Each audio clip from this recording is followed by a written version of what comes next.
La feu doux caresse et trahison. Les boulangeries ne dorment pas, elles chuchotent. Quand la ville pose enfin ses clés sur le buffet et renonce à discuter avec Séné, nous relevons le rideau de fer comme on soulève une paupière. Le pétrin s'éclaircit la voie, les bacs à farine éternuent des petits nuages de lune, les bannetons respirent sous leur toile. L'air a ce goût de levain et de promesse qui colle au palais mieux que n'importe quel serment. Les fours vibrent, animaux domestiques et capricieux, ils ont la patience des amants qui savent attendre pour mieux brûler. Je m'appelle Lila. Je suis boulangère de nuit dans une boutique à 2 rues d'un canal qui sait garder les confidences. Mes mains parlent mieux que moi, paumes farinées, doigts qui apprennent aux pattes la patience, poignets qui connaissent le poids exact d'une honnêteté. Ma table est un hôtel laïque, saumure de sel fin, balayette toujours tiède, lame neuve pour scarifier la peau des pins, torchons qui sentent la lessive et le feu. Dans un tiroir, j'ai une boîte en métal bosselée ancien bonbon à l'anis, où je garde des virgules du quotidien, un bouton. Julien, mon mari, alors, organisait des mariages et des inaugurations où l'on prétend aimer les feux d'artifice autant que les regards. Il avait l'art de monter une tente là où les gens croient encore au ciel, de faire croire aux familles qu'on peut chorégraphier la joie comme un dessert. Nous nous sommes rencontrés sur un éclair qui ne voulait pas tenir sa crème. Réception de dernière minute, viennoiserie en renfort, moi en panique douce, lui en costume souple qui sentait la pluie chaude. J'ai fouetté la crème comme on rappelle un enfant au salon. Les jeudis sont devenus notre superstition. Entre la deuxième fournée de baguettes et la première sortie de croissants, dans la réserve où la chambre froide souffle sa buée comme une bête rassurée, Julien posait ses mains sur mes hanches, je faisais semblant de ranger des sacs de sucre et nous volions 10 minutes à la chaleur. Donne-moi 10, disait-il en mordillant ma clavicule, et je lui donnais 9, gardant une minute sous la langue comme un sucre pour les pannes de cœur. Sa lèvre inférieure connaît encore le goût de la farine crue. La première fausse note n'a pas été du rouge, c'était une odeur, cassis et fève tonka, pas la nôtre. Nous sentons l'amande tiède du beurre, le vinaigre blanc des plans de travail, parfois la vanille de Tahiti les jours de brioche. La tonka ne se promène pas ici la nuit. Dans le petit bureau derrière la boutique, un gobelet de café portait un baiser violet, pas mon rouge trop gourmand, trop dessiné. Sur le sol, près de la porte, une perle de sucre doré que nous n'utilisons jamais, nous préférons le simple. La caméra de l'arrière-coup.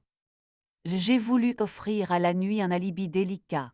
Un traiteur venu déposer des plateaux en avance, une pâtissière amie qui passe dire bonjour, une influenceuse égarée par la lune et sa soif d'image. La semaine suivante a récité la même minute, 0013, neige 0020, odeur 0027, gobelet avec baiser violet. Chez nous, pendant que je pliais des torchons, je plie entière, Julien en moitié, les mariages sont des géométries, il s'est adossé au plan de travail avec des paumes ouvertes. Ouvrons, et il a dit, voix polie comme une poignée, avec des règles, nous d'abord, personne de la boutique, pas de clients, on se dit avant, pas après, protection toujours, notre lit n'est pas un comptoir. Je voulais être plus vaste qu'un four. On a écrit nos promesses aux doses d'un bon de commande pour la farine de tradition. On a signé, convaincu que le papier sait surveiller l'oxygène. Nous avons tenu 2 semaines héroïques. La troisième à 22h58, afte d'un lancement de champagne. Ne m'attends pas. Et la caméra a éternué, la perle dorée a roulé près du seuil comme une petite lune, et l'odeur de tonka a mordu dans ma fatigue. Je ne tends pas de pièges dans les sanctuaires. Je les ajuste jusqu'à ce qu'ils n'aient plus envie de mentir. J'ai posé des gestes qui ressemblent à des caresses. Un pli minuscule dans le coin du drap qui couvre les panières mon pli à moi, pour savoir si une main étrangère aura l'insolence de le lisser. Une pincée de sucre très fin en diagonale sur le plan de travail. Si l'on pose une paume, le dessin s'interrompt. Un minuteur tourné d'un degré pas plus sur la chambre de pouce, mes yeux reconnaissent ce degré-là dans l'ombre. Et j'ai glissé. Elle s'appelait Irène, pâtissière devenue égérie de photos, robe qui impose, satin l'obéissance, bouche qui entre dans une pièce avant elle. Julien les met dans sa langue d'organisateur, photo, budget, horizon. Je les ai laissés passer comme on laisse passer un courant d'air auquel la pièce survivra. Je n'ai pas claqué, j'ai posé ma main sur un sac de farine, et le papier m'a rendu une douceur. Le lendemain, j'ai dit à Julien que j'avais demandé avant. Il a hoché la tête comme on connaît l'accord du participe et qu'on décide quand même de parler autre. Les notaires ont déplacé nos prénoms jusqu'à l'endroit où ils dorment quand ils ne veulent plus d'oreiller commun. Nous nous sommes séparés sans gifler les lieux. Il a gardé ses tentes et ses promesses impossibles, j'ai gardé mes lames, mon mug ébréché, et la manière de parler bas aux pattes comme à des bêtes qu'on apprivoise. Le travail m'a empêché de construire un hôtel à la rancune.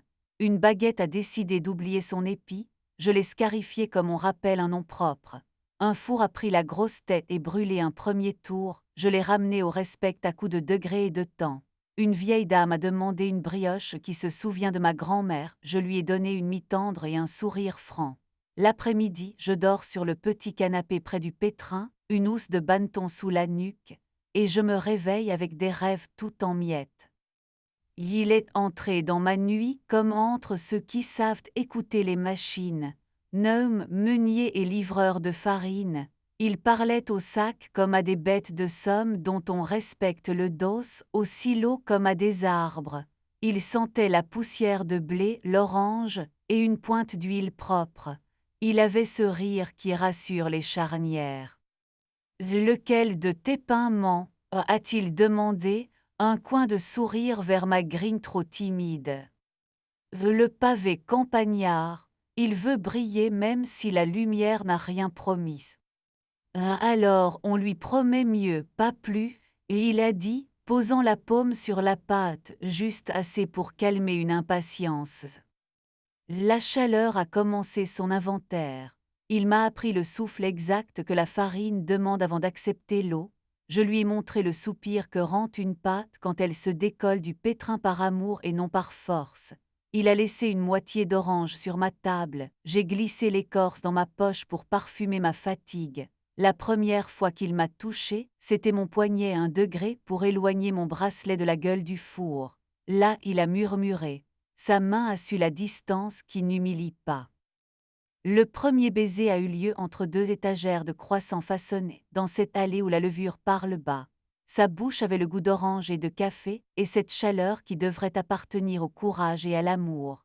Il a gardé les yeux ouverts 1 seconde, pas pour chercher une caméra, j'apprivoise les angles, mais pour me choisir 2 fois. Ma paume a trouvé le creux de ses reins, l'endroit où un jour garde son avis.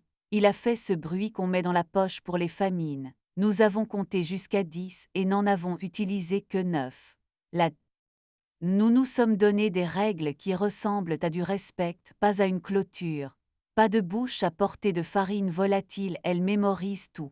Pas de main sur les marbres où l'on travaille la brioche, la pâte a des susceptibilités. Oui pour l'arrière-boutique, quand la buée de la chambre de pouce fait un petit monastère. Oui pour la cour près des cagettes, quand l'aube accepte d'être animale. Oui pour le toit au-dessus des fours, quand la ville se tait. Nous avons laissé les clés dormir à leur clou, nous avons déjà touché le feu. La ville a inventé une nuit gourmande où l'on fait semblant que les files d'attente sont des poèmes. Irène est revenue, flanquée de photographes qui offraient leurs flashs comme des pièces. Julien, un pas derrière, portait son sourire prêt à servir. Je les ai salués, adultes qui refusent d'humilier un lieu pour régler des comptes qui savent se régler avec d'autres verbes. Gnome en noir la farine l'aime, à rouler des sacs comme on promène un baromètre. Sur la petite estrade improvisée, on a maltraité le mot artisan, promis des expériences à ceux qui ne savent pas encore manger sans écran. Je faisais ma ronde, l'habitude est un sacrement. 00 trait est passé sans neige. Le pli sur mes panières est resté intact. La cannelle sur la porte n'a trahi aucune épaule. Ma petite boîte d'anis a cliqueté, boutons, perles, rubans, numéros et guillemets autour d'un chapitre qu'on n'ouvrira plus. Irène a commandé un pain au levain pour la photo, mais qu'il soit vrai, je lui ai tendu un miche encore tiède. Elle a posé sa main dessus comme sur un ventre, a soupiré pour l'appareil. Julien afin de ne pas remarquer que mes yeux savaient déjà. Nous avons joué les adultes à qui la nuit a appris la tenue.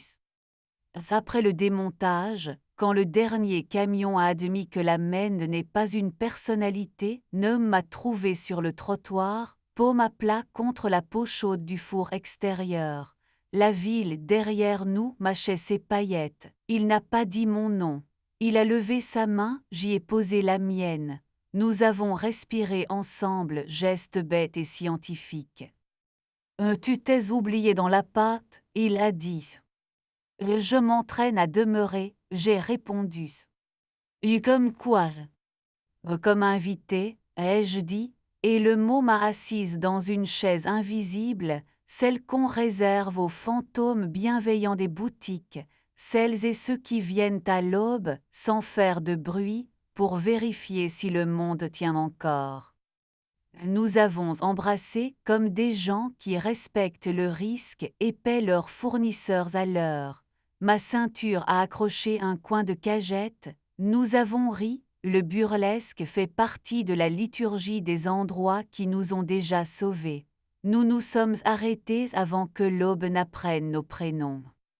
Il existe une version de cette histoire où j'aligne les minutes de la caméra, où je montre la farine à la cannelle sous une lumière violette, où j'explique à une salle qu'un bonbon doré n'est pas un hasard, on applaudirait. La boutique, elle, ne me pardonnerait pas. J'ai choisi l'autre montage. J'ai raccompagné deux corps vers des couloirs plus simples. J'ai protégé un four de l'humiliation. J'ai préféré des verbes plus petits, ils durent plus longtemps que les couteaux. L'hiver a appris l'humilité au thermostat et la patience à mes poignets. La nouvelle apprentie a compris la différence entre secret et discrétion, l'un veut un public, l'autre sait se taire. Un influenceur a voulu souffler la farine pour la poésie, je l'ai sauvé avec une histoire de poussière et de poumons. Neum m'a appris que les blés obéissent au ton, pas aux menaces, et que je dois me taire 3 respirations avant que ma colère ne se costume en héroïsme. Je lui ai appris le soupir content d'une pâte quand on arrête juste avant l'excès. Un jeudi, la caméra a regardé sans bâiller. La Tonka a déserté mon arrière-boutique. La perle dorée est restée dans ma boîte, simple point de ponctuation, pas une preuve. J'ai ri dans ma manche, Neum a ri dans mon cou. La boutique a faim de désapprouver et nous a prêté son air ordinaire. Si un matin qui n'existe pas pour les autres, vous passez devant notre vitrine et que vous voyez, par la porte entr'ouverte, une femme poser sa joue contre un sac de farine, ne vous inquiétez pas, c'est moi qui remercie le blé d'avoir bien voulu devenir pain. Vous ne verrez pas la cannelle sur la porte, sauf si les murs réclament un fantôme et qu'aucune autre douceur n'est possible. Vous ne verrez pas la petite boîte d'anis, sauf si vous savez déjà pourquoi la ponctuation sauve des vies. Je baisse les thermostats dans l'ordre que les fours préfèrent pour que l'aube entre comme une langue apprise. Le dernier éclairage rend sa braise. Neum me vole ma minute propre parce qu'il peut, je la lui donne parce que cette règle a survécu au reste pour boire à la nuit. Nous rangeons nos mains dans la poche de l'autre comme des voleurs honnêtes qui ont réparé plus qu'ils n'ont brisé. Dehors, la ville se mange dans les vitrines encore noires. Dedans, des pains alignés décidant de nous faire confiance jusqu'au premier client. Les boulangeries ne dorment pas, elles chuchotent. Elles pardonnent lentement puis d'un coup quand on cesse de leur demander d'accueillir des scènes pour lesquelles elles n'ont pas auditionné. Nous n'avons plus nos 10 minutes, nous gardons celles que nous pouvons porter et laissons le reste lever en paix sous un torchon tiède. Le matin, une inconnue croquera dans une mie que nous aurons respectée, elle croira à l'espace d'un souffle qu'un lieu l'aime. J'essaierai d'être aussi prudente avec les vivants. Dans mon tiroir, la petite boîte cliquette comme une phrase qui refuse d'être un point.